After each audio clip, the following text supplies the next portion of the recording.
Hello everyone, and welcome back to the channel. In today's video, we'll show you how to delete user accounts on a MacBook Pro or MacBook Air.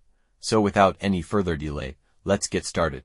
To delete a user account on your Mac, click the Apple menu in the top left corner of the screen and select System Settings. In the sidebar, scroll down and click on Users and Groups. You'll now see a list of user profiles on the right side. Find the user account you want to delete, make sure it's not your own, then click the Info button next to the account name. In the pop-up window, click Delete User. Enter your administrator password or use Touch ID to proceed.